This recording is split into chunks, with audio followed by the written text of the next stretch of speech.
Because if you can do it when things are chaotic, you can do it all the time.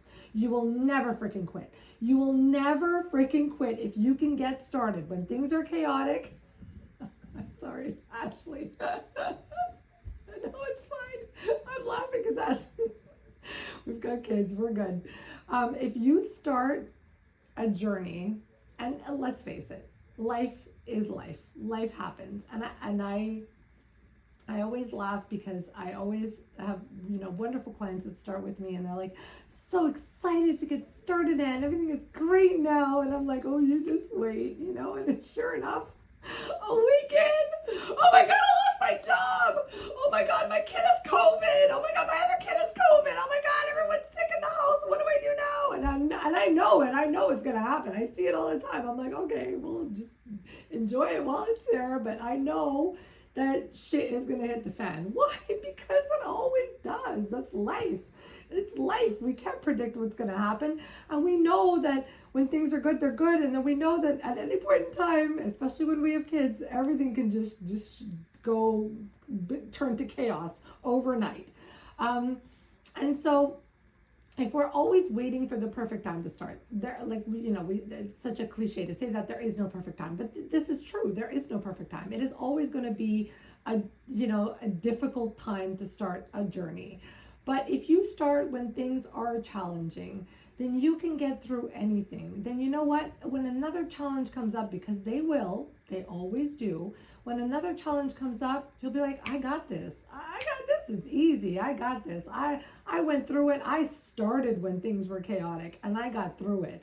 And now this is easy for me. I know what I got to do. I got to double down on my habits. I got to make sure that I get this done. I got to make sure, I know that when, my kids are sick, this is what I got to focus on. I got to focus on my food because I know I won't be able to hit the gym. So you'll be able to allocate your energy properly. Like I always say, when things are chaotic, we want our habits to become our anchors, right? We want our habits to be like, that's home. Coming back to our habits, those are our anchors. Those are the things that are going to keep us grounded when things are chaotic around us. So if we have solid habits that we work on building, such as, getting enough sleep, managing our stress, making sure that we get some movement in, making sure that we're paying attention to our nutrition, etc. If we have those solid habits in place, when things get chaotic, those are going to be the things that ground us. Those are going to be our anchors that we rely on, rather than let the habits go with everything else, and then everything else becomes chaos, and then we kind of lose ourselves in the process, and we abandon ourselves in the process. The goal should always be to not abandon yourself or your habits, but to maintain certain things, a certain structure when everything is chaotic. So if you can do this when things are chaotic, imagine what you can do when things aren't chaotic, when things are actually going well. Like that's when we're like rock stars, right? Because then everything is going well, and then everything is smooth until the next storm comes, which they always do, and then we're able to face it, and we have our habits are solid, and we're able to go through it, and we're able to make it through, and we're like, you know what, this was really difficult. I went through this week from hell. It was really hard. I wasn't perfect, but I stayed consistent as best I could. I did the best I could with the circumstances that I was in, and I made it happen. And here I am now. I survived. Next, because there's always going to be another one. So that's why I always say, if things are a little bit chaotic, or I have a client who actually signed on with me when she was moving from Florida to Colorado with her entire family. She was changing jobs. She was moving, uprooting her entire family from one state to another. She has 3 kids. They were all school age. She had to find new schools for them, etc. And she's like, yep, let's start with the coaching. I said, girl, let's do it. And it was chaos for her for the first month. Of course it was. But we worked through it. We worked through it together. We were like, okay, what can we do? What can we focus on? Okay, this week was terrible when it comes to nutrition, but you got your movement in this week. That's good. And we slowly built up those habits through the chaos. And now she's settled. The kids are in school. She's like, oh my God, Anne, I feel so good. I'm so glad I started when I did. And she's like, now I feel like I can do anything, because I managed to do that when it was the hardest time of my life. I managed to still sign on with coaching. She showed up at her check-ins every week, even if she wasn't perfect. She still showed up. She did, the best she could, and now we're here. And now she's so much stronger and she's so much more resilient because, she went through it when it was difficult. So that is the perspective that I feel like, we need to adopt when it comes to anything, really. When it comes to changing, we can't wait for the perfect time. There is no such thing. And if you do, I promise you the storm will come right after, because it always does. Okay, like it's 7:45, so I'm like just gonna, I don't want to wrap it up, but I'm gonna leave it up to you guys to comment on this, because I know that so many of you are in different places in your journey. I know, Raquel, I'm gonna call you out on this because you did bring that up. You brought it up that you would put it off, but how do you feel now that you started? Well, I haven't been that great with my macro, so I've had company, people staying the night, alcohol, wine. I know you're all against that, but so anyway, I've tried most of the days, but I haven't done good. It's since I'm not all or nothing. It's kind of hard when things go crazy. I feel like if I don't do good in everything, then I just kind of fail. Ah, yes. Anyway, I'm working on that. Yeah, definitely that's something it's difficult. I totally understand how you feel. My husband is actually like that. He's one of those all or nothing, thinking in extremes, always, always trying to be perfect at everything. It's a really difficult thing to let go of that.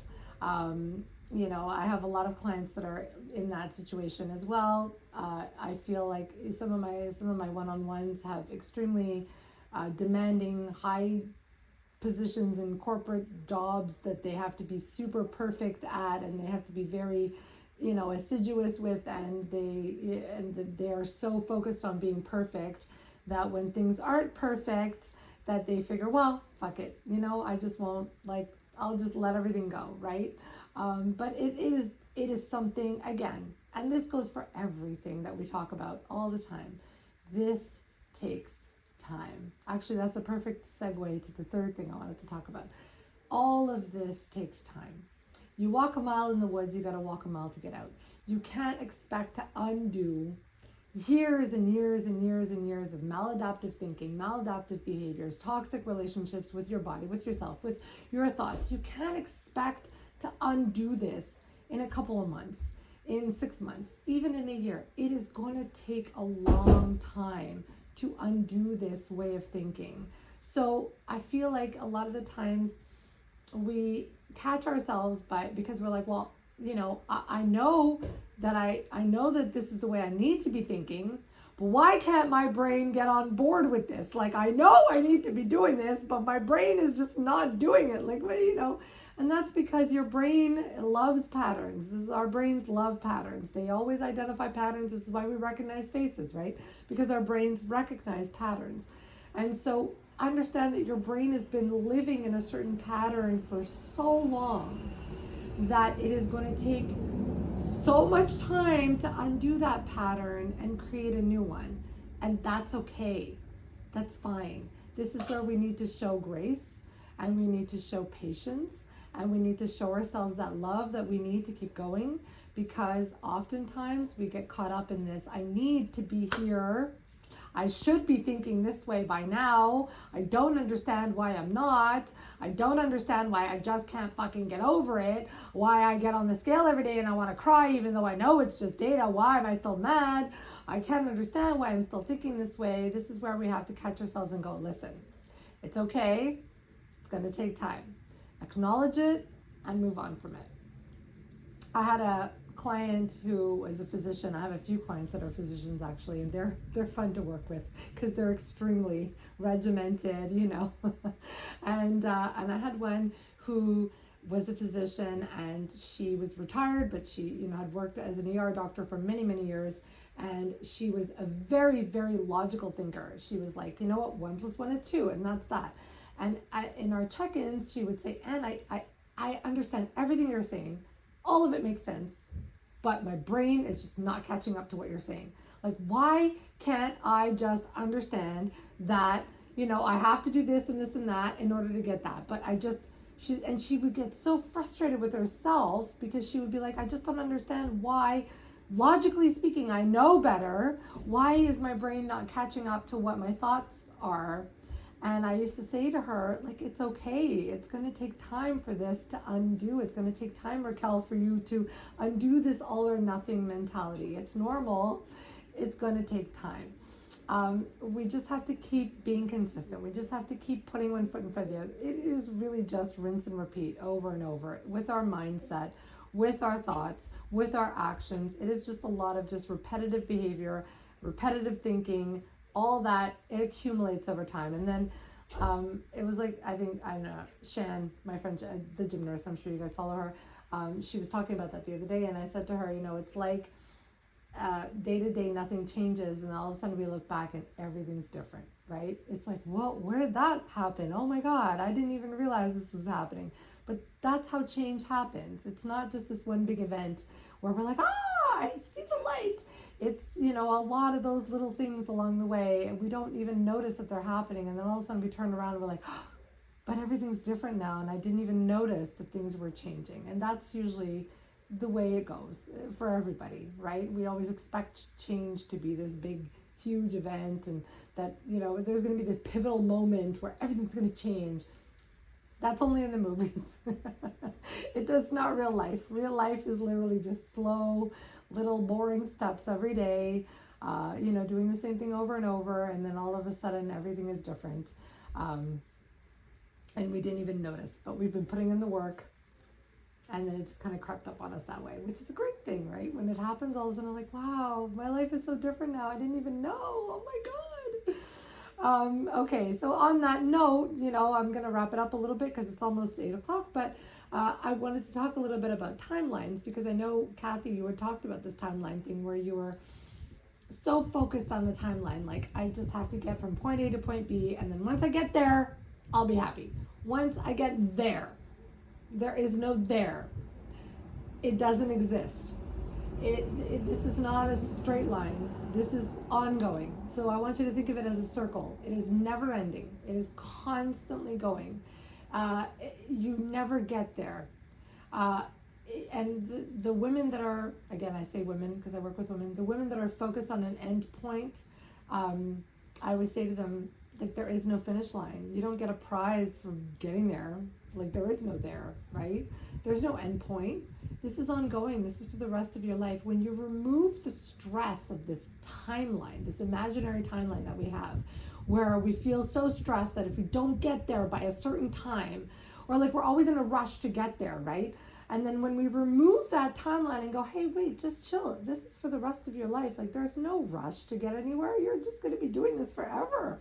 Like, all of a sudden the results magically appear. All of a sudden everything just starts to become so much easier. It's like that stress from having to get there, this imaginary there that doesn't exist, having to get there just is gone. That stress is gone. All of a sudden we can relax, and we can just actually start to see value in the process and not be focused on an endpoint, because the value is really in the journey. It's really in getting there. This is where we grow. This is where we change. This is where we learn. This is where we become our best version of ourselves. It's not from reaching an end goal. It is really everything that we do along the way. And so taking the focus off this, well, I got to get there.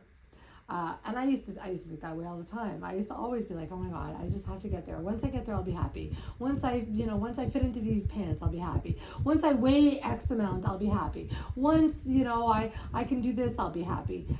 No, it's never, happiness is never somewhere down the line. Happiness has to be found. Joy has to be found in the process, in the journey. And I'm going to say something that's going to sound a little bit negative, but it's not. The end result is never guaranteed. The end is never guaranteed. You're never guaranteed to get anywhere, right? So you might as well find value in the process, in the journey along the way, because nothing is guaranteed to us in life, right? So if we're so focused only on an endpoint, we miss out on everything that we need to be focused on along the way.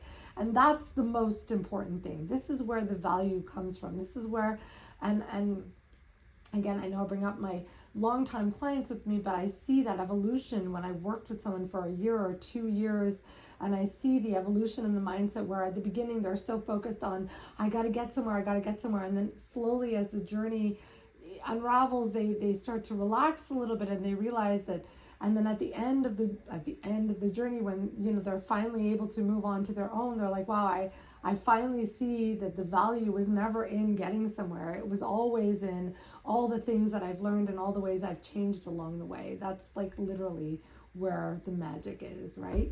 So this timeline thing has got to go. I always say, however long you think it's going to take, triple it, quadruple it. Like it's going to take 10 times longer than you think anyways. So we're not on this journey to get to a certain place. We are always going to be on this journey, because I promise you, once you get to this imaginary place that you think is you're going to want to continue anyways. So it's not like you're ever going to get there. You're never really going to get there. We're always ongoing. Okay. Anybody want to add to that? Whether it's, something you've lived through, something you want to share, or a question you might have, or yes, Kathy.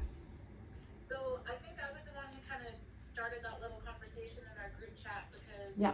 I turned 41 a few weeks ago, August 3rd, right at the beginning of this coaching. Oh, happy belated birthday. But it was the first birthday as a 41-year-old woman with a family, mom, pets, animals, job, life, that I've never been like, I need to be a certain weight on this date. Oh, I love like that. The first time in a solid 20 some odd years. Wow. And it was very freeing. Like, I just had my birthday and I just turned a year older, and I was blessed to do that. My mom passed away at a very young age, and every year I'm just grateful to be here. But just not having a goal timeline, I've plenty of goals, but there's no timelines, and none of them have to do with the scale anymore. It's just so weird. Like, it is, like, I'm so happy, but it's so weird, and I'm so mad at myself. I have a lot of anger towards myself that I spent so long in that place. I see that a lot.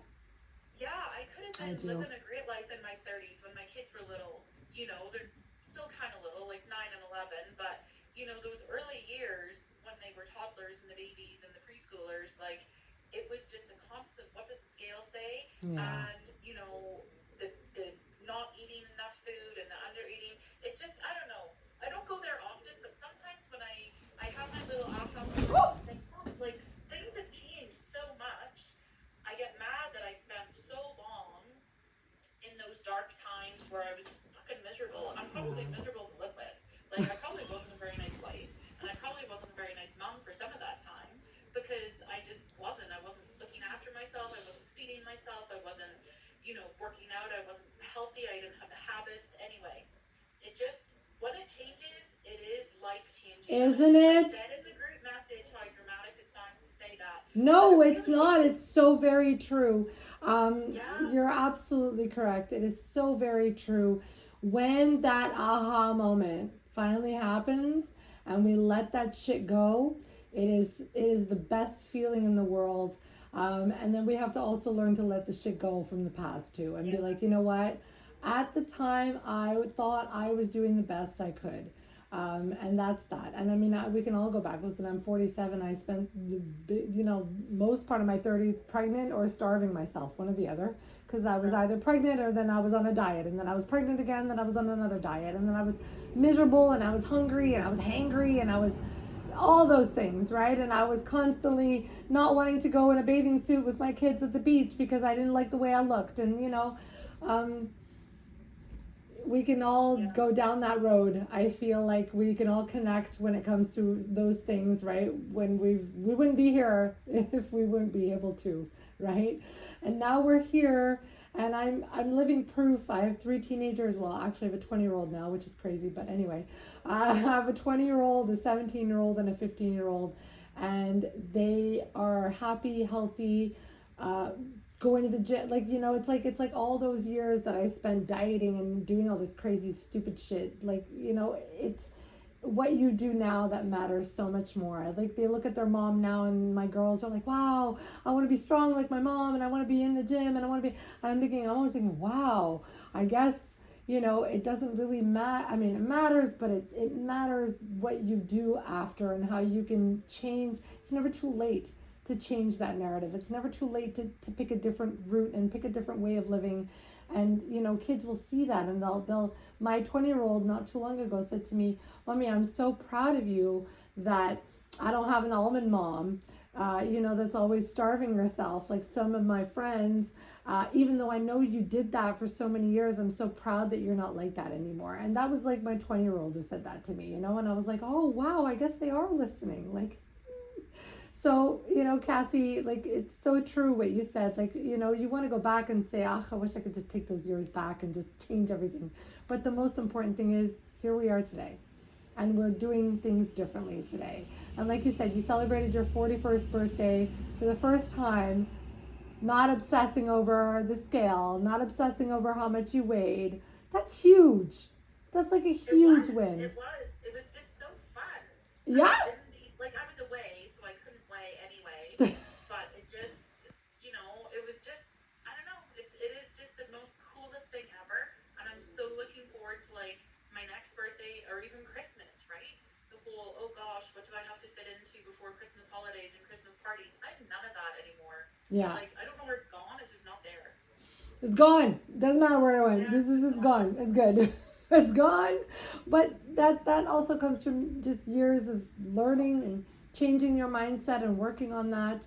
I mean, I was deep in those trenches too for so many years, you know, and when it changes and we finally realize, well, you know, my life is just so much better when I'm not focused on these things, and when, you know, all the things that I missed out on now, it's not too late for me to finally take part in enjoying my birthday, enjoying the holidays, being with my friends, being with my family, not worrying about those stupid things that don't matter, and just focusing on living your best, healthiest life.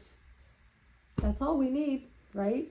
And I'm just so glad that that every day I get to see women. I get DMs all the time from women saying, "Oh my God, I'm so happy that I'm not focused on this anymore. That I'm feeling good. That, you know, I'm focused on getting strong, and I'm focused on this. And I spent so many years doing this, and it just makes me so happy to see that." That this is not where we're at anymore, and I think this is we're in a really good place. Even if we still have our struggles, that's fine. We will always have struggles, myself included. We're all in the same boat, but at least we're moving in that direction. Hopefully, in 20 years, you know, this will be a different narrative for our kids, right? And they won't be living this shit that we lived through when we were in our 20s and 30s. Oh yeah, for sure. Okay, thank you so much for sharing that. I really appreciate that, and thank you for sharing it in the group as well for everybody. Thank you, Raquel, for sharing your thoughts as well. I know it's not easy sometimes. And Shannon and everybody, thank you. Does anyone have anything else to say before we part ways tonight? And we meet again next Monday. I don't know, Marianne, if you were here. Next week, I'm traveling on the Tuesday. So the meeting will be on the Monday night instead of the Tuesday. And like I explained at the beginning, that'll be the last meeting of the month of August. So if you want to continue with the group coaching, just head on to the webpage and just sign up on the webpage. And of course, at the beginning of the month, I'll be, you know, looking over everyone's macros again, readjusting, looking at everyone's scale weight, and then we'll be uploading a new program. Typically, I like to go at least 6 weeks with the same program, but we can upload, like I'll probably upload a new one the first week of September. You know, just tweak it a little bit and change things. Keep the compound lifts there, the more important lifts, the ones that quote unquote matter the most, and then, you know, change it up a little bit so nobody gets kind of bored with the rinse and repeat. So, does anyone else have anything to say? Are we good? All right. For your time today. As always, I love chatting with you guys. Thank you so much. It was all nice seeing you and connecting with you. I will see you guys next Monday. Have a wonderful evening wherever you are. It's getting dark here. I didn't turn the light on before I started, so I'm going to be talking in the dark in a minute. So have a great evening, ladies. Have a good night, guys. Bye. Good night. And we'll see you next week. Bye.